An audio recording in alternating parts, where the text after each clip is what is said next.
What is the significance of the cross of Christ? According to 1 Corinthians chapter 1 verse 18, "For the word of the cross is folly to those who are perishing, but to us who are being saved, it is the power of God." We cannot come to God by our good works or by our religion. We can only come to God on the common ground of the cross of Christ, accepting His death and atonement on our behalf. That is why the cross is the common ground where God and man meet. The cross presents the sinfulness and seriousness of sin and the wrath of God. But the cross also displayed the love of God and provides salvation for all of us. Jerry Bridges said, "The cross expresses His holiness and His determination to punish sin, even at the cost of His Son. And it expresses His love in sending His Son to bear the punishment we so justly deserve. God's holiness demanded it as punishment for our sins, and God's love provided it to save us from our sins. We cannot begin to understand the true significance of the cross unless we understand something of the holiness of God and the death of our sin. For Paul, he has so many things to boast and to glory about, according to Philippians chapter 3 verses 4 to 6. His higher education, his religious background, and many more. Paul could have boasted in this, but he did not. Instead, he boasted in something entirely different. He boasted in the cross of the Lord Jesus Christ. Galatians chapter 15 verse 14. But may it never be that I would boast except in the cross of our Lord Jesus Christ, through which the world has been crucified to me, and I to the world. Without the cross, we are nothing. With the cross, we are everything. Without the cross, we are outside the kingdom of God. With the cross, we are inside the kingdom of God. Without the cross, we are rebels. With the cross, we are sons. Everything hinges on the cross. God forbid that we should boast in anything else. May it never be that we brag about in anything else. May we boast only the cross of our Lord Jesus Christ. Thank you for the cross.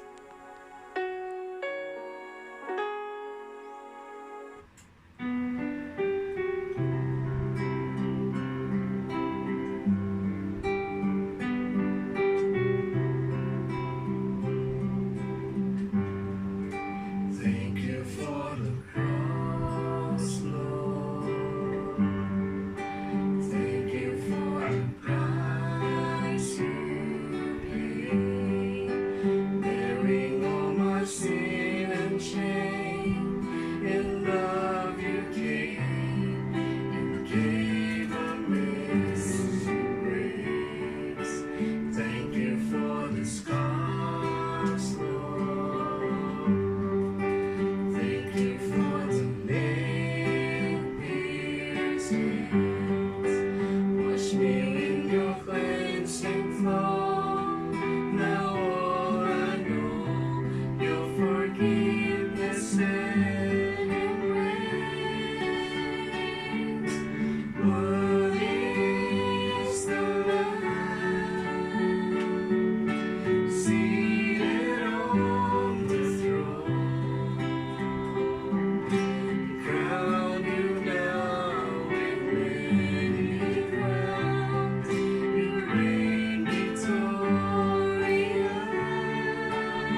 He shall reign, He shall reign forevermore.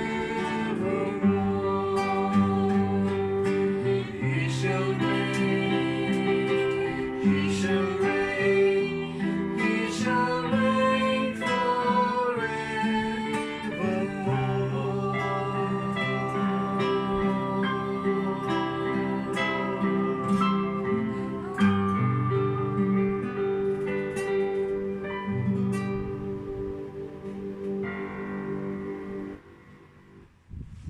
Magandang umaga po muli sa inyong lahat. Purihin ang Panginoon. Tayo po ay muli nagkakasama at dudulog tayo sa Panginoon at mananalangin at sama-sama tayong mag-aaral ng salita ng Panginoon. Binabati ko po una sa lahat ang mga mother dahil ngayon po ay Mother's Day.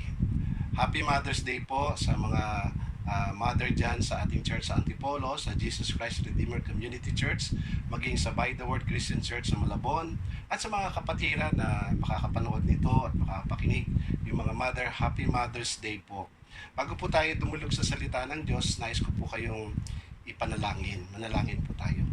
Lord, maraming salamat po sa pagkakataon nito na magkakaroon ng celebration o pagdiriwang para sa mga mother, sa aming mga ina. Lord, nagkakaisa kami, dumudulog kami sa inyong trono ng biyaya. Dinadalangin namin, Lord, na ang aming mga ina. Nawa, Panginoon, pagpalain niyo sila. Dalangin namin, Lord, na kung ano ang plano at layunin niyo sa kanila para sa ikabubuti ng kanilang tahanan, pamilya. We pray, Lord, na gabayan niyo sila, pagpalain niyo sila, tulungan niyo sila. Dalangin ko, Lord, ang iba yung kalakasan spiritually na sila ay lalong mapalapit sa inyo, na makilala kanila lalo ng mas malalim at personal. At dalangin ko rin, Lord, ang yung pagpapala sa kanila lalo physically, na nawa hindi sila mahawa sa itong lumalaganap na COVID-19. We pray, Lord, for your protection. Nawa yung health, Lord, patuloy silang maging malakas at malusog. At dalangin din namin na i-provide nyo ang lahat ng nasain nila at pangangailangan nila sa kanilang pamilya. Lord, salamat po sa aming mga ina.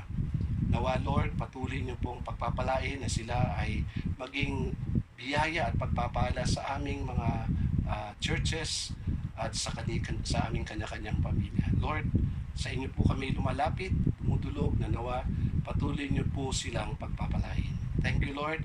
We pray, Lord God, na patuloy nga ang kalakasan at kalusugan sa kanilang buhay. Thank you sa aming mga ina at patuloy na maluwalhati ang pangalan mo sa buhay nila, Lord God. Thank you, Lord. In Jesus' name we pray. Amen. Amen. Muli po, Happy Mother's Day. Pagpatuloy po tayo ngayon sa salita ng Diyos sa ating pag-aaral. Tayo po ngayon ay nasa pangalawang major part ng Book of Ephesians, kung saan ito po yung practice or yung conduct of believers. In chapter 1 to 3 talks about our position or wealth in Christ, kung ano yung meron tayong natanggap dahil sa pananampalataya at pakikiisa natin kay Kristo. And dito sa chapter 4 to 6 ay paano naman natin yun ipamumuhay. So una, napag-aralan natin yung nararapat na pamumuhay, a worthy walk. And the call to the worthy walk, we need to be humble, yung humility, gentleness, patience, tolerance, love, and peace. At dun sa verse 2 to 3, pinakita yung mga karakteristik ng worthy walk. At dito naman sa verse 4 to 16, ito naman po yung walking in unity or living in unity. Verse 4 to 6, yung basis of unity, kung saan ay tinuturo na there is one body, one spirit, one hope, one Lord, one faith, and one baptism, one God and Father of all, who is over all and through all and in all. In other words, yung pagkakaisa natin ay hindi nakabatay sa ating naisin o kagustuhan o pamamaraan. Ito ay nakabatay sa mga katotohanan ng isinasaad ng Panginoon sa kanyang mga salita, na tayo ay isang katawan, isang espiritu, isang pag-asa, isang Panginoon, isang pananampalataya, isang bautismo at Ama at Diyos at Ama na natin sa lahat. Ano po? Kaya dito naman sa verse 7 to 16, nandito po tayo ngayon, ay dito naman po makita natin yung unity through diversity. In other words, kahit may diversity, may pagkakaiba, lalong-lalo particularly sa gifts, ay nandun pa din yung pagkakaisa. Kaya meron tayong pagkakaisa sa pagkakaiba-iba natin. At dun sa verse 7, pinakita yung mga iba't ibang kaloob, diverse gifts for the church. Kaya nga, andoon na binigay ng Lord yung iba't ibang kaloob para yun ay para tayo maglingkod ayon dun sa proportion o gift na binigay ng Panginoon sa atin. Each believer is to function in Christ's body by God's enablement or proportionate to the gift bestowed on Him. Kasi hindi magiging epektibo lalo tayo sa ating paninilbihan kung ating gagamitin yung mga kaloob ng Diyos. Ibig sabihin, binigay niya yon para sa ikalalago natin at saka ikalalago ng katawan ng Panginoon. Every believer has to contribute. Kung ano yung binigay ng Diyos sa kanya, kailangan niya yung i-contribute para sa buong katawan ni Kristo. Kaya walang pwedeng magsabi na hindi siya mahalaga o hindi significant siya. Because all the gifts must be faithfully exercised if the body is to function as Christ intends. So if a member does not function properly, pag hindi siya nagsisilbi ayon sa kaloob ng Diyos, the rest of the body will be less efficient. Hindi sila mas lalong magiging effective because it will have to compensate for the loss. Kaya minsan mas yung ibang active, sila na lang halos yung gumagawa, tapos yung iba, hindi sila nagpa-participate. So, hindi balance yung service. Kaya, nabe-burn out yung iba. Kaya sabi ng Romans 12:3, contribute to the needs of the saints and seek to show hospitality. 1 Peter 4:10, as each has received a gift, use it to serve one another as good stewards of God's varied grace. So all the gifts of God to us are to be shared with others. Doon naman sa verse 8 to 10, gumamit si Pablo rito ng isang illustration kung paano niya paano ipinagkaloob sa atin ng Diyos ang mga kaloob na ito sa pamamagitan ng ascension at triumph ni Kristo. Ibig sabihin, dahil sa kanyang ginawang sakripisyo, dahil sa kanyang pagdating dito, naging tao siya, dahil sa kanyang kamatayan sa krus, at dahil nagtagumpay siya sa kamatayan at nabayaran niya yung ating kasalanan, dahil doon, para siyang hari, katulad ng nakot natin last time, parang sa Psalm, na dahil doon, nagtagumpay siya at lahat ng kanyang napagtagumpay ay ipinagkakaloob naman niya yon sa church. Yun ang napakagandang example na ginamit ni Paul sa verse 8 to 10. Now dito sa verse 11 naman, particularly, ito naman yung mga gifted men for the church.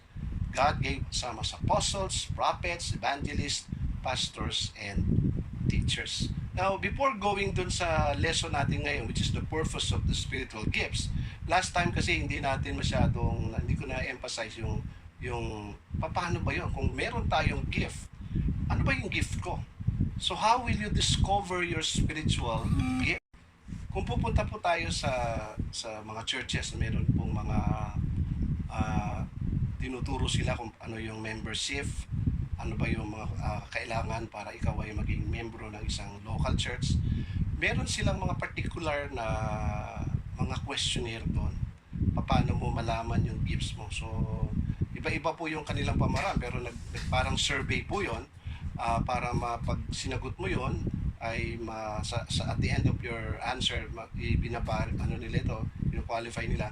At through that, medyo lalabas at makikita mo kung ano yung gifts mo. At siyempre, hindi po yon sigurado na komot na sagot mo yon at nailabas to kung ano yung gift mo. Hindi yun sure para ma-determine agad-agad kung ano yung gift mo. But let me give you some advice. Ano ba yung ilan sa mga kailangan natin gawin para malaman natin kung ano yung kaloob natin. Una, kailangan nating pag-aralan ang Biblia ayon sa mga spiritual gifts. Study the Bible about spiritual gifts.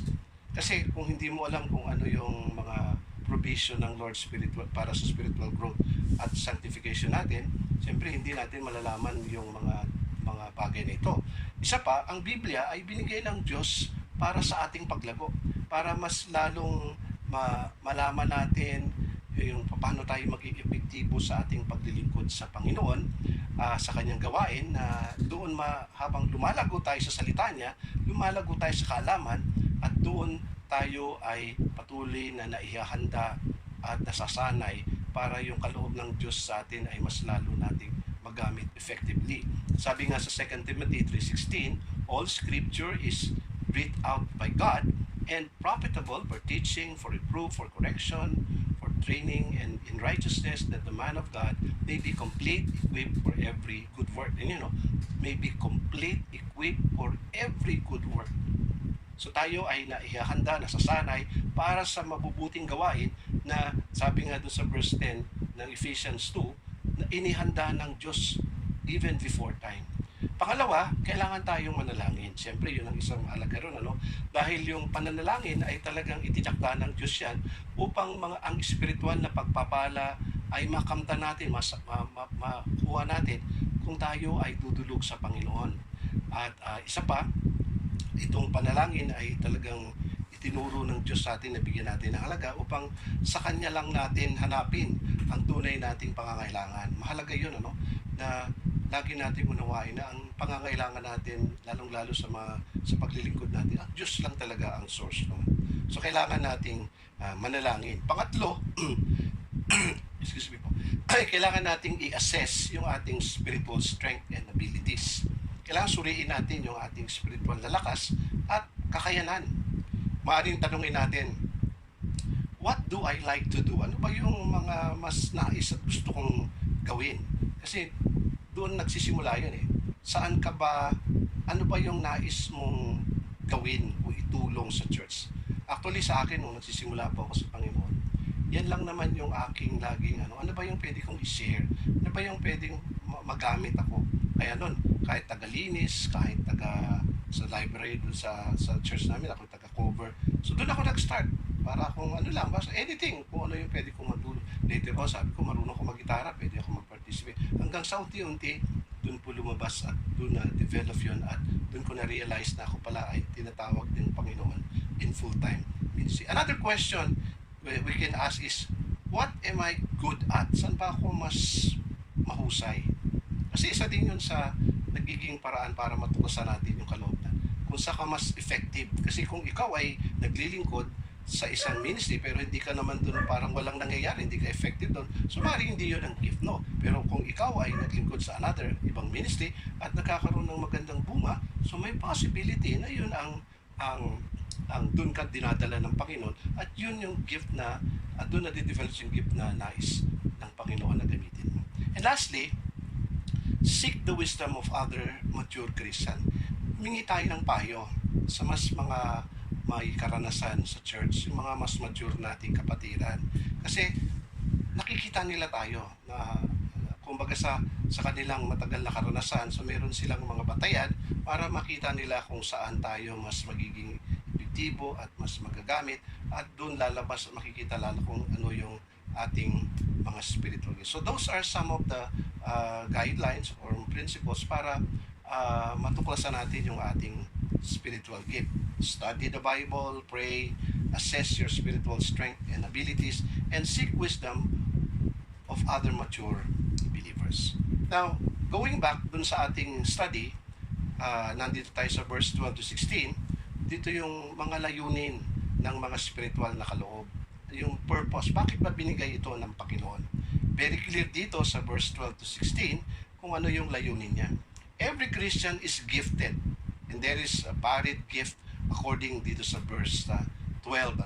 And the purpose of gift is twofold. May dalawang mahalagang layunin o dahilan kung bakit ibinigay ito.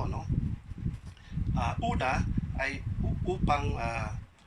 upang ihanda, to equip the saints for the work of ministry. Alam niyo yung salitang equip or equipping, it means to make something or someone complete, adequate, or sufficient for something. Parang ito po ay ginagawa sa isang bagay o tao upang maging karapat-dapat o sapat para sa gawain. Ang basic idea rito ay of putting a thing into the condition in which it ought to be. Uh, Kumbaga, ang isang gamit ay ikinukondisyon mo at gagamitin siya ayon sa dahilan kung bakit siya nalikha. At kung titignan natin sa ibang portion kung paano ginamit yung salitang Griego nito, sa Matthew 4, ito parang katulad ng net na minimen, piniprepare niya. Sa Galatians 6 naman, verse 1, nire-restore for proper use. So ang pangunahing gawain ng gifted men, sa verse 11, ay lalong-lalo particularly yung pastor, ay upang ihanda ang lahat ng hinirang, ang lahat ng mananampalataya. Yung word na ginamit dito sa verse of yung saints. Pag sinabi pong saints ay hindi naman po yung merong halo sa ulo, no? Yung ulo ko po medyo makintab na, no? Ang ibig sabihin po nung saint, ito yung mga binukod, yung mga inihiwalay ng Diyos, yung mga sinantify ng Panginoon. In other words, ito yung mga Kristiyano. So lahat ng mananampalataya, lahat ng Kristiyano, ang isang tawag sa kanila rito is saints. Binukod, sinet apart. So ang pangunahing gawain ng mga pastor, particularly sa mga guro, ay para ihanda yung mga hinirang, yung saints, para sa kanilang paninilbihan, sa kanilang local church, para sa gawain na inihanda ng Panginoon noong una pa man. Naalala nyo yun, na Ephesians 2:10, kasi napakagandang maintindihan natin yun, na sabi doon, we are His workmanship. Pero kung papansinin nyo, meron din sinabi doon, in which God prepared beforehand. Ibig sabihin, meron ang inilaan ng Diyos bago pa man tayo maging makakilala sa Diyos, bago pa man tayo likhain ng Diyos, bago pa man tayo hirangin ng Diyos, ayon dun sa Ephesians 1:4, meron na rin siyang inihandang gawain para sa atin, para sa bawat isa. So hindi lang tayo hinirang at biniligtas, kundi meron na rin tayong partikular na gawain na inihanda ng Diyos para sa bawat isa sa atin. Pansinin niyo po rito, yung mga pastor at guro, lalong-lalo na sila, ay hindi po sinabi na para gawin nila yung gawain ng mga hinirang. Hindi po. Kundi, ang sabi ron, ihanda sila para sa gawain ng Diyos. For the work of ministry. Literally, unto spiritual service. And it will require effort, energy, sacrifice on our part. Kaya nga, work. Pag sinabing work, yung to work, it describes toil as an effort or occupation. So the spiritual service required of every Christian is not just of church leaders, kundi lahat ng miyembro. Yung leaders, yung mga gifted men, ay ang purpose nila para i-equip ang lahat ng Kristiyano for the work of ministry. So that is why the church is not like a spiritual rest home. Dito parang isang organisasyon lang na dito para tayo nagsososyalan lang. Hindi po. Maganda yung sabi ng iba na it is like a barracks for training soldiers of the cross. Tayo dito ay parang mga sundalo na sinasanay para pagdating ng oras lalaban tayo sa gera. At meron tayong spiritual na gera.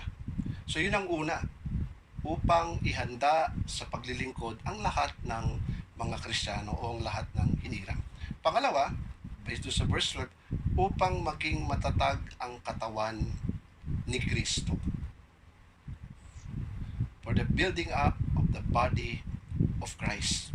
Hindi sinabi dito ni Pablo na para madagdagan at dumami ang mga dumadalo sa gawain, lalong-lalo paglinggo. Hindi po. Ang pangunahing gawain ng pastor at guro ay upang palaguin at maging ganap ang bawat mananampalataya, to bring them to maturity para sa gawain ng Panginoon. Ang pinag-uusapan dito ay hindi yung quantity, kundi yung quality.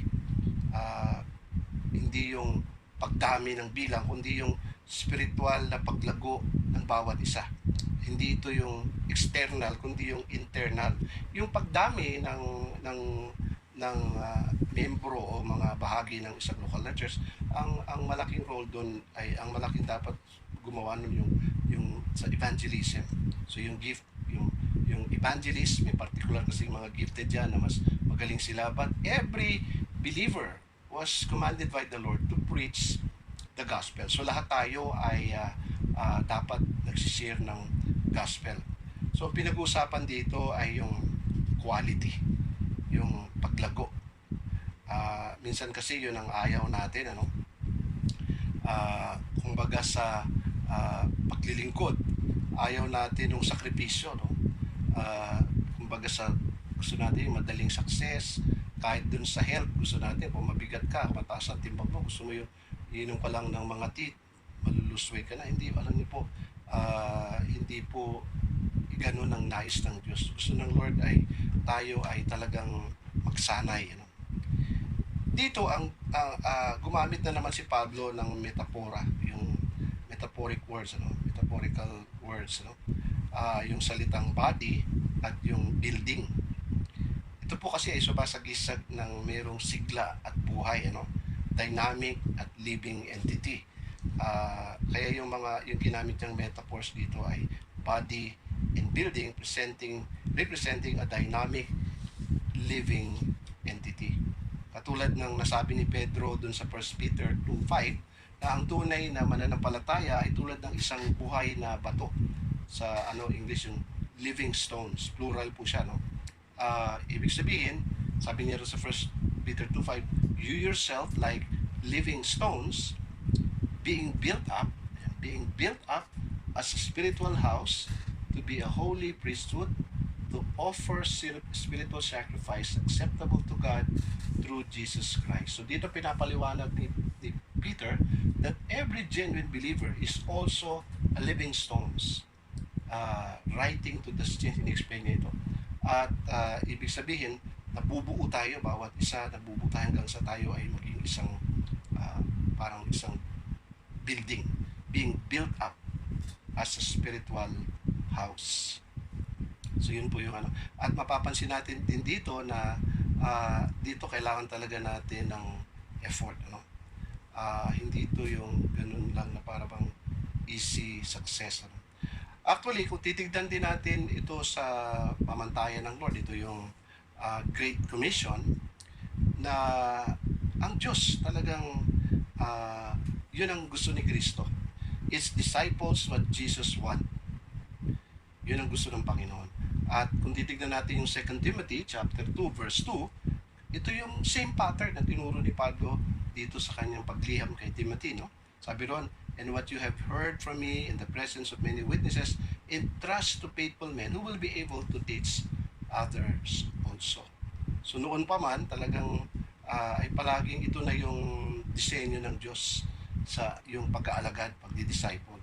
This has always been the pattern for God's disciple making. Kaya yung ito ay isang gawain at hindi ito ganun kadali. Discipleship is a difficult work, but this is what God wants us to concentrate on. Minsan kasi ayaw natin talagang mahirapan. Gusto natin yung madali, yung walang hirap. Pero yun pong mga ganon ay hindi nagiging mas efektibo. Kaya kung titignan nyo yung 1 Timothy 2:2, yung verse 3, sinabi ni Paul kay Timothy, endure hardship as a good soldier of Jesus Christ. So, parang sinasabi niya ron na yung pagdi-disciple para kang sundalo na tinitrain mo, at alam natin pag ang isang sundalo ay sinasanay, mahirap yung training nila kasi mahirap yung kanilang kakaharapin. At pagdating dito sa discipleship, talagang yun ang plano ng Diyos. Kumbaga sa plano, yun na yun, wala nang plan B. Kaya ang sabi ng Lord, make disciples of all nations. That is the Great Commission. Because it is only the disciples who will impact and influence the world and have an essential value. Yun ang talagang mas magiging epektibong para maabot natin yung iba, para mailapit natin sa Panginoon. Ang Panginoon ay hindi siya namatay sa isang cause o layunin. Namatay si Kristo sa tao. So yung tao ang nais niyang gamitin, pagtibayin para sila rin ay umabot na makapaglingkod sila at sila din ay magdisipulo sa iba. So yun ang master plan ng Panginoon, that every Christian is commanded to participate in the mission to make disciples, to train, to equip. At pangatlo, under dito sa purpose ng gift, ang verse 13, ito naman yung magiging resulta.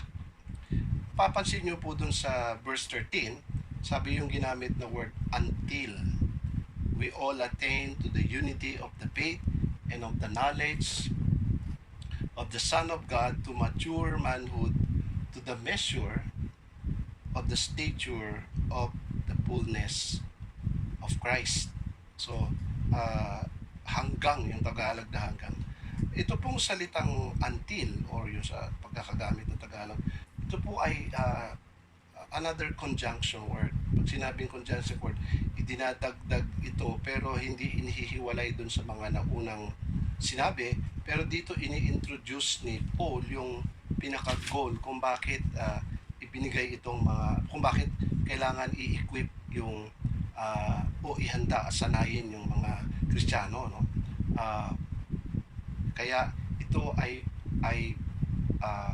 kakaiba pero mas mabigat na emphasis, pero kaugnay pa din dun sa mga naunang nasabi niya, lalo dun sa verse 11 and 12.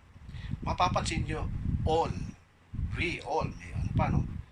Indicate that Christians' growth or progress does not occur in isolation. Hindi ito hiwa-hiwalay, hindi ito bukod-bukod. It is the goal for all believers, para sa lahat, not dun sa few. Kasi minsan parang katulad sa eskwelahan, sa mga paaralan, ano, pinipili lang nila yung pinakamagaling, at yung pinakamagaling yun ang mas tinitrain nila. Okay po yun, pero naiiwan yung iba. So yung training dapat hindi lang dun sa mga magagaling, mas lalo dun sa medyo mahina para sila makasabay. So yun ang sinasabi dito ng Panginoon, ni True Fall, na ang dapat nating sanayin, hindi yung lang na medyo mas magaling na, kundi lahat. Wala tayong ibubukod. Everyone, without exemption. Para, to attain, para ating makamtan. Yung word na attain dito means to happen to, with the implication of something definitive and final coming upon one. In other words, yung meron talagang destination, yung ating pagsasanay at yung unity of the faith, merong ultimate na layunin, to a mature man. In time, the entire church arrives at complete maturity, otherwise known as glorification. So in time, darating tayo ron, pero practically, kailangan tayong magsanay para sa ating panilbihan ngayon. To the unity of the faith, para magkaroon ng iisang pananampalataya. It means oneness is reached when the body of doctrinal truth. Sinabi dito natin yung faith, or the faith is to adhere to live out in the body by grace through faith, by believing. Maganda yung sinabi dito ni Ray Stedman. Sabi niya, the unity of the faith is the shared understanding in the church of the great truths revealed in scriptures. Ibig sabihin, ito ay sama-samang kaunawaan ng lahat, shared understanding ng lahat ng mananampalataya, lalo na sa isang lokal na church, na ipinahayag sa pamamagitan ng salita ng Diyos. Kung maalala nyo, una, dati sinabi ni Paul dun sa basis ng unity, one faith, yung importance ng one faith. Yung point niya rin is the church ay yung basis natin, isa lang yung faith. Pero dito, yung sinasabing faith dito, ay kung ano pa yung mga, paano ma-appropriate natin yung lahat ng included dun sa one faith. So, yung practical application nito, can never be unity in the church apart from doctrinal integrity. In other words, as we grow each one sa belief or faith natin at isi-share natin yun, dun lumalakas yung unity natin, dun lumalakas yung body. It has to be related to some departure or distortion. Ang ibig ko sabihin kapag ang isang katawan, o isang local church, isang body ng Panginoon ay divided, ibig sabihin hindi sila magkakaparehas ng kanilang understanding, distorted yung kanilang understanding sa Word of God. So kailangan talaga tulungan natin na maabot ng ating mga ibang mga kapatiran yung kanilang yung kaalaman at lumago sila rito. Yung faith, indicating not just yung any belief system, but a very specific belief. Yung faith nito, ibig sabihin, hindi ito yung kahit anong mga pinaniniwalaan, kundi mayroong common pagkakatulad kung ano yung faith na ito, dapat common ito, shared understanding ito. At yung knowledge of the Son of God, more, sinasabi ito, is a more intimate experiential knowledge of Christ. Pag sinabi nating knowledge of the Son of God, hindi lang yung kaalaman mo tungkol sa Kanya, kundi ito yung personal, direct knowledge of Him. And it is a lifelong process. Ito'y patuloy na proseso that will be complete until we see Him face to face. Also, notice the word to mature manhood. Maging ganap ang ating pagkatao.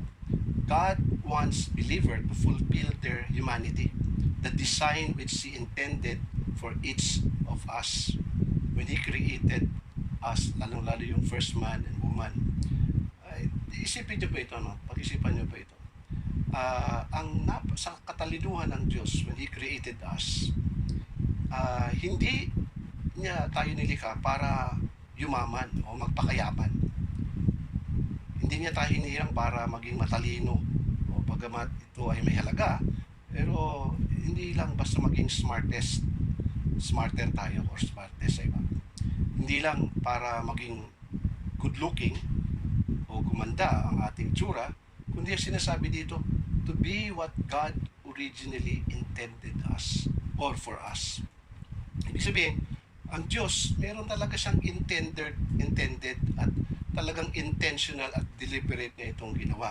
At kung ano yun, siguro kung pag-aaralan natin yung book of Genesis, andun yung summary nun, to be fruitful, multiply, to fill the earth and subdue it, to have dominion over all things.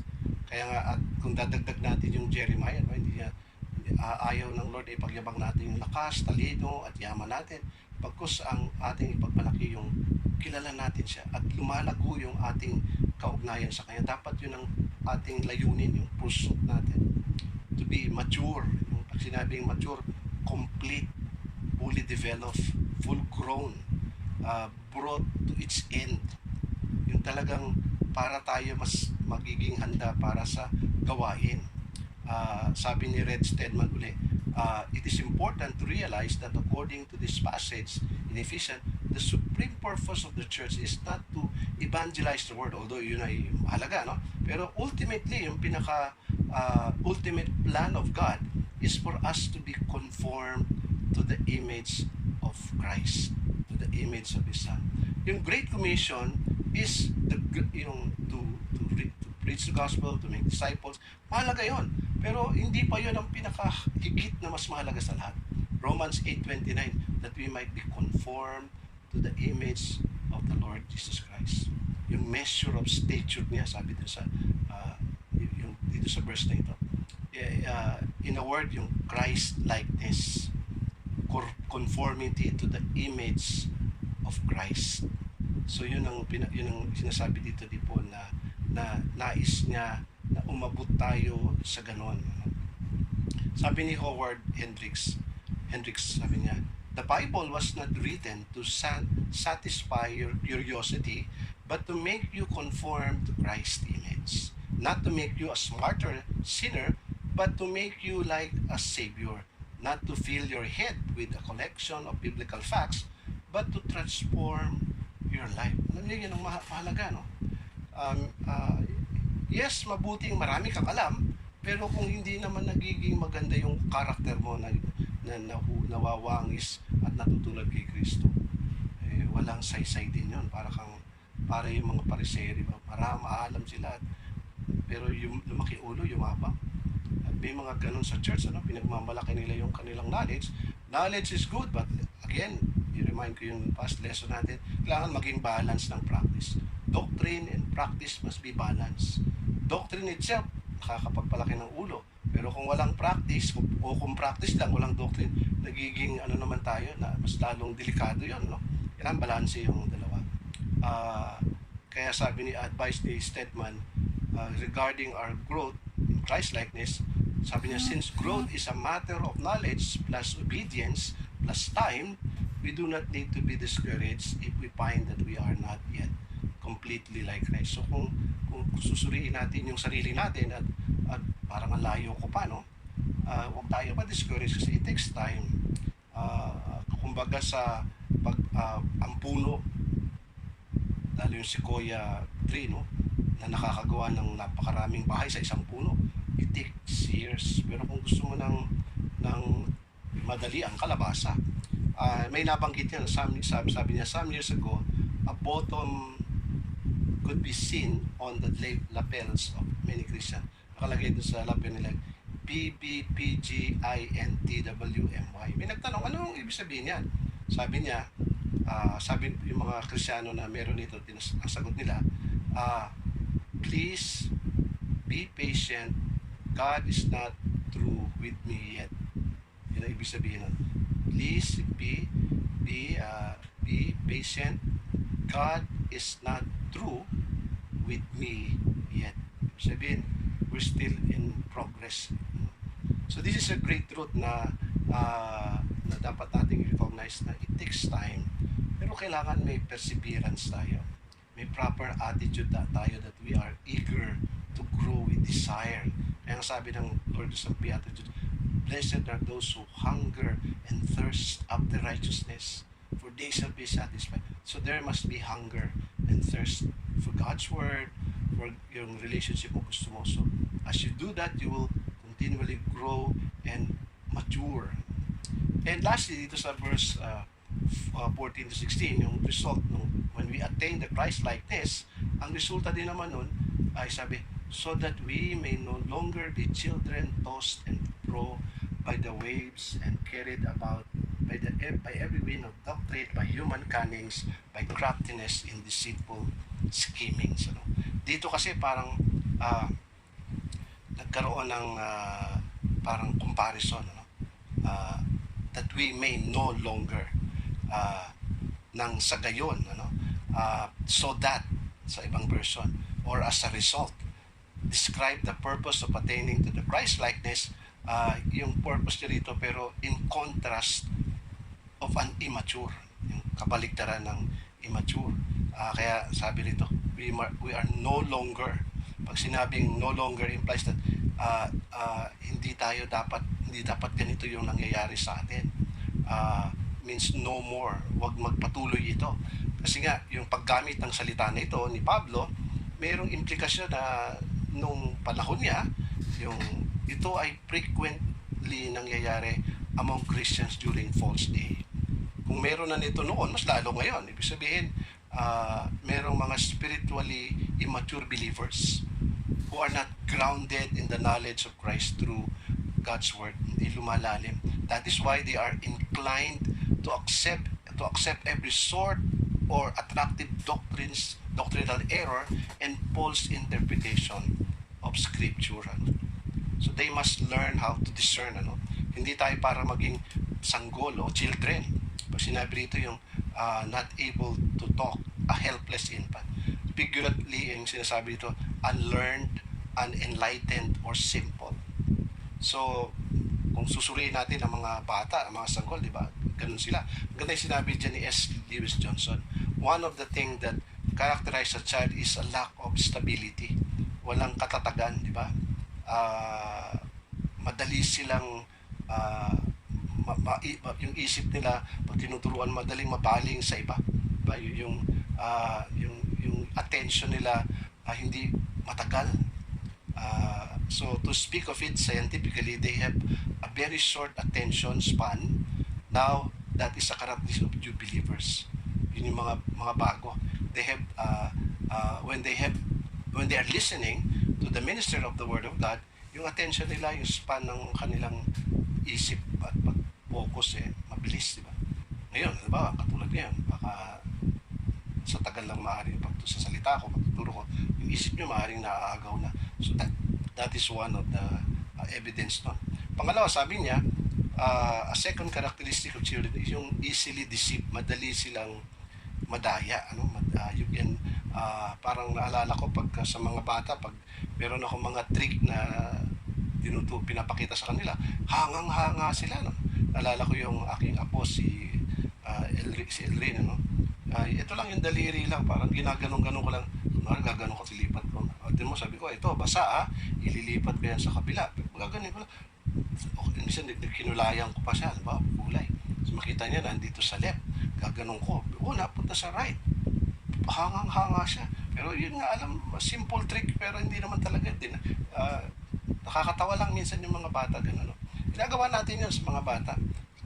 Lalo sa ating mga apo, kung may apo ka na. Nakakatawa na makita nila na simple, madali silang madisip, madali silang madaya. Yun yung sinasabi dito na yung mga batang ito, madali silang madaya ng mga aralin.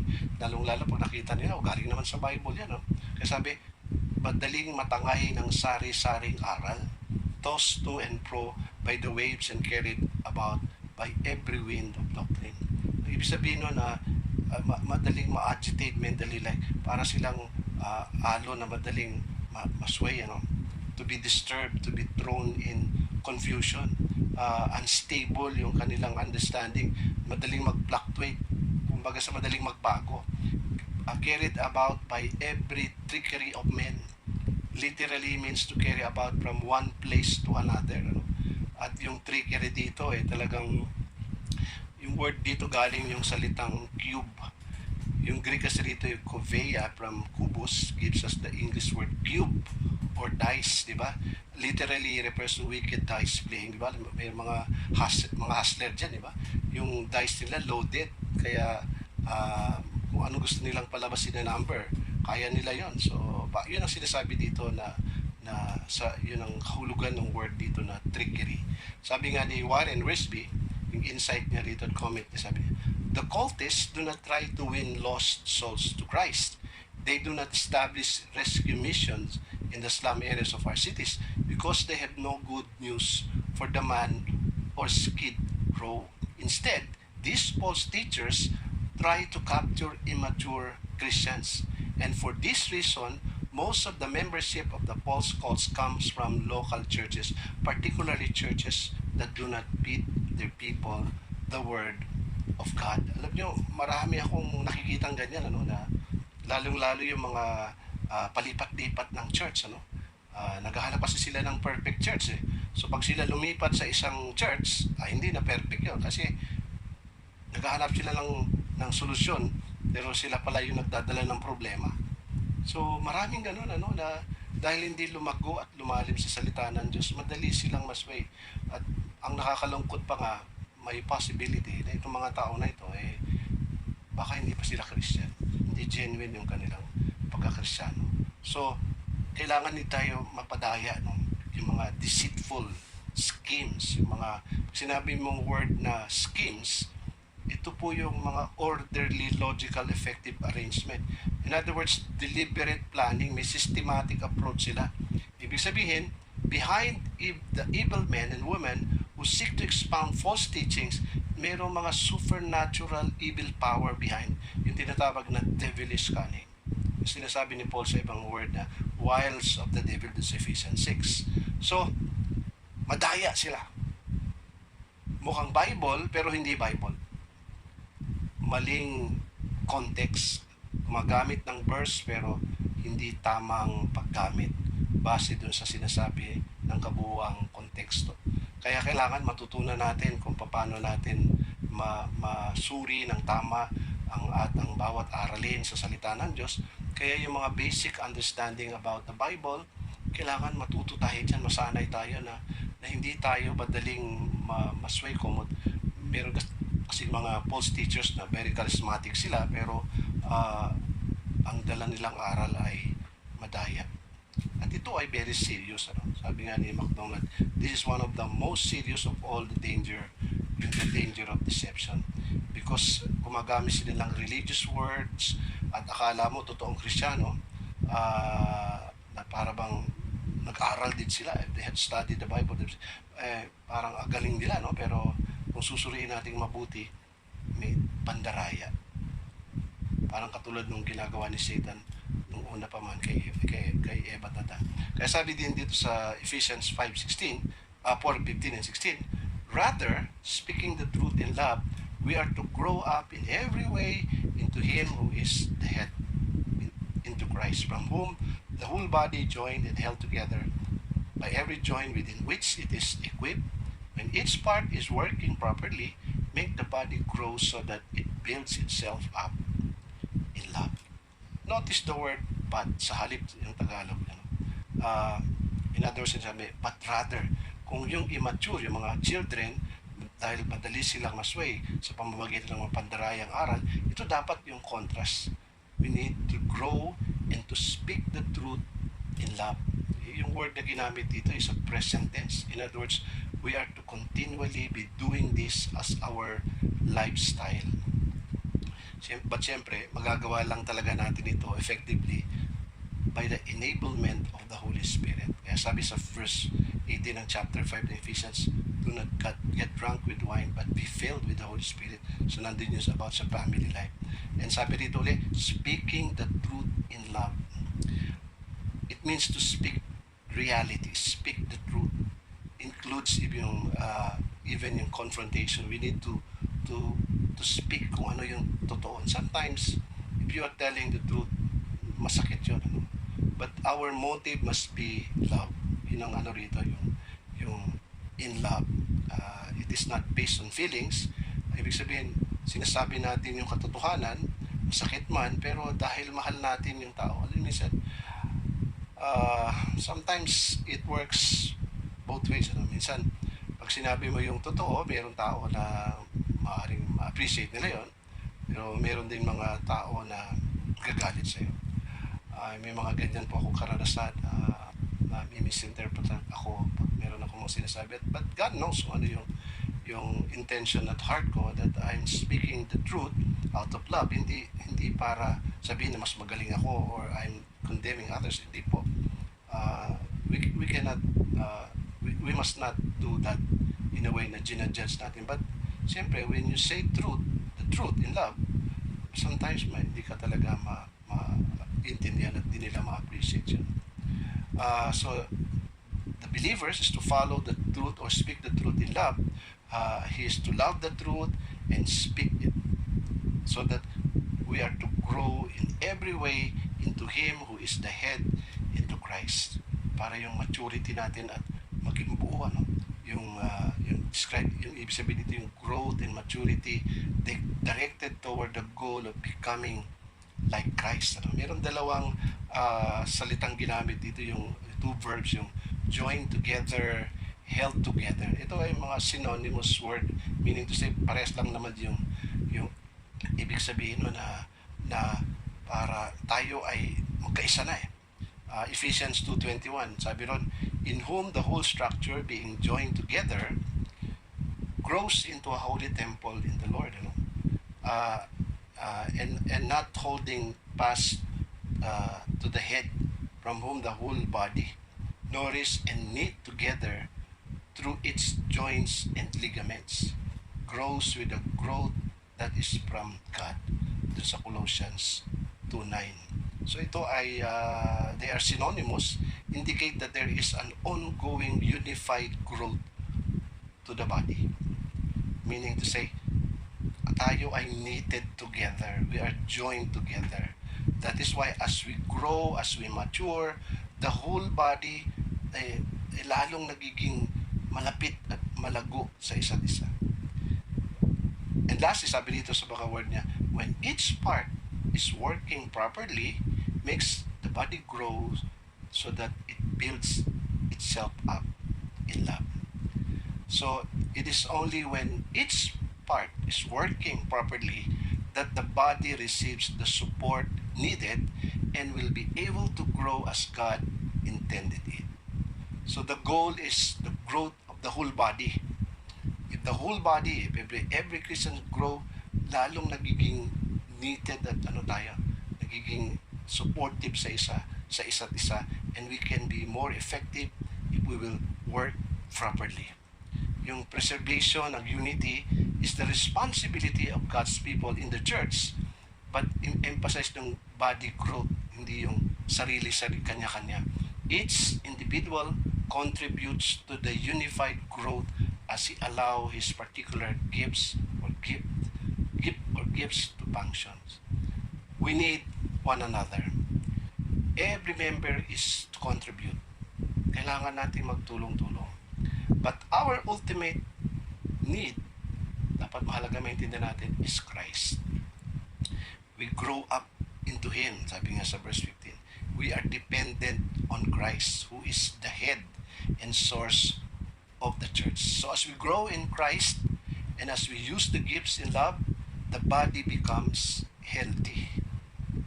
Diba, napakagandang halimbawa ng Panginoon yun, that na yung bawat isa nagtutulong sa pagmamahal at tayo lumalago sama-sama. Diba, what an unspeakable privilege it is to be united to Christ and to one another. May our local church be marked by that spiritual unity, in spite of our spiritual diversity and an ever-increasing maturity.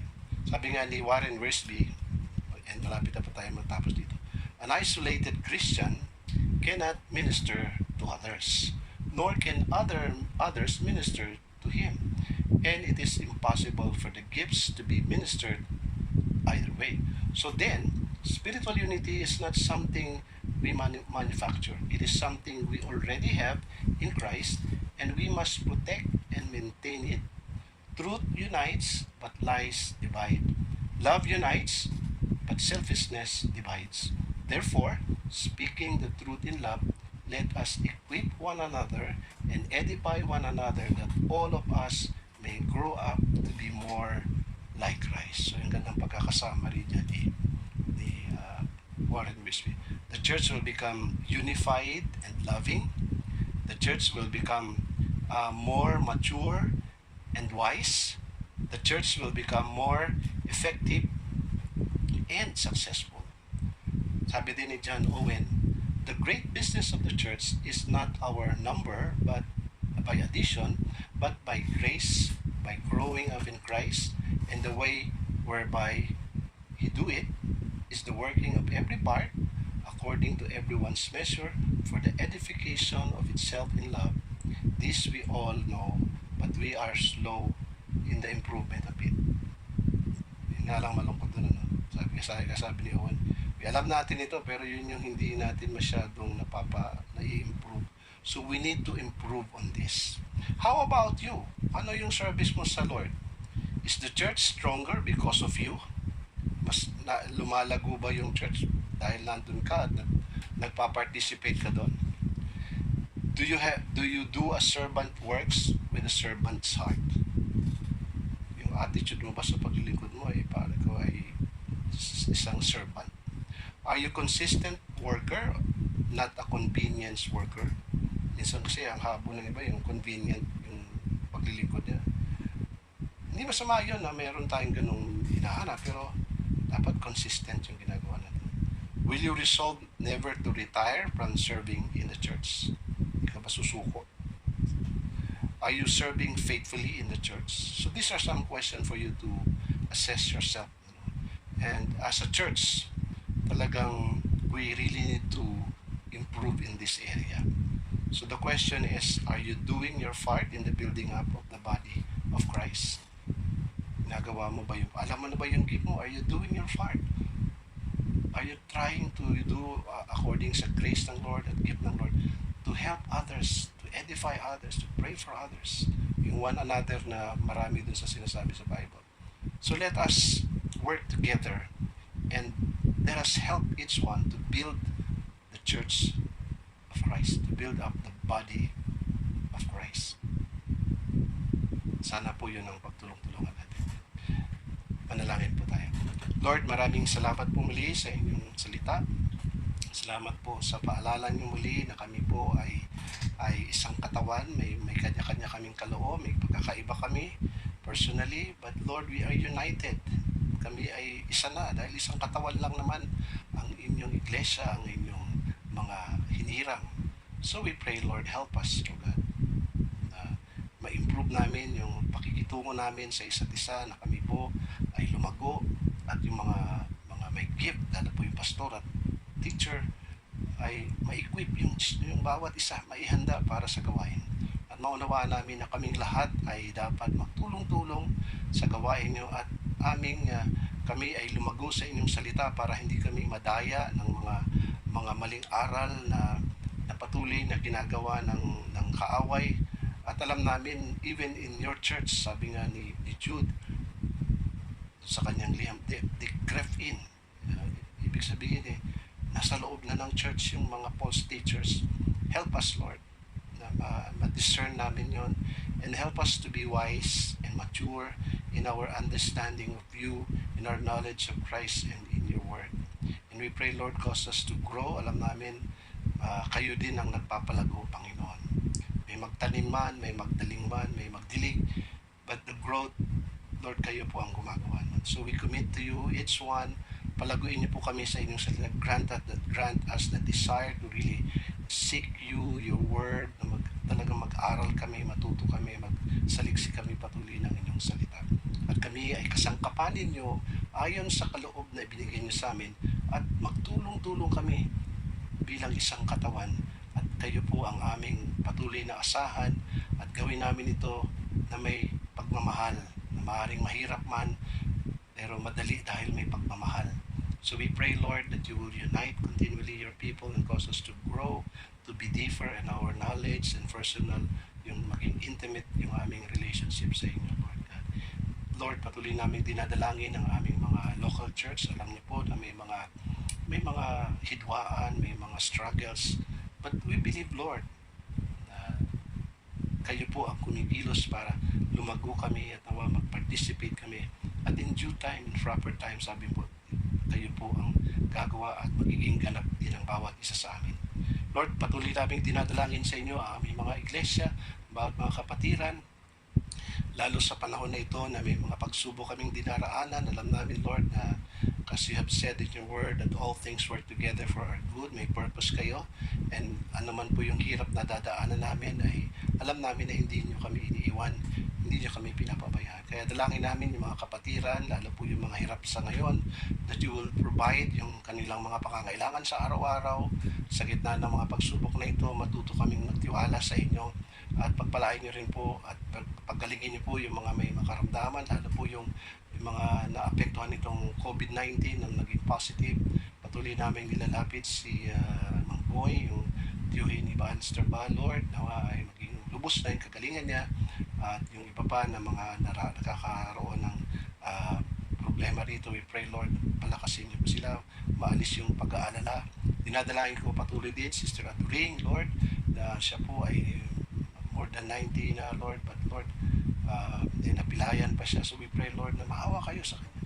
Palakasin niyo po siya, bigyan niyo po siya ng panahon, pagkakataon na makasama namin siya at magamit niyo po siya. Tulungan niyo po siya, palakasin niyo po siya, at pagpalain niyo po siya. At dalangin din namin, Lord, yung bawat ministry sa church na nawa ay patuloy na pagpapalain mo. We lift up to you our country, ang mga presidente, yung mga frontliners, yung mga military, yung mga police at iba pa na namamahala para sa pag-aayos ng problema namin. Lord, give them wisdom. And we pray, Lord, na nawa magkaroon na ng talagang gamot dito sa virus na ito, at talagang maging normal na ang pamumuhay namin. We pray, Lord, for our economy, nawa hindi lubos na talagang bumagsak yung economy ng aming bansa, nawa makaahon kami sa kahirapan na ito. We pray, Lord, na tulungan niyo po kami as a nation. Alam namin we are divided as a country, we are divided right now.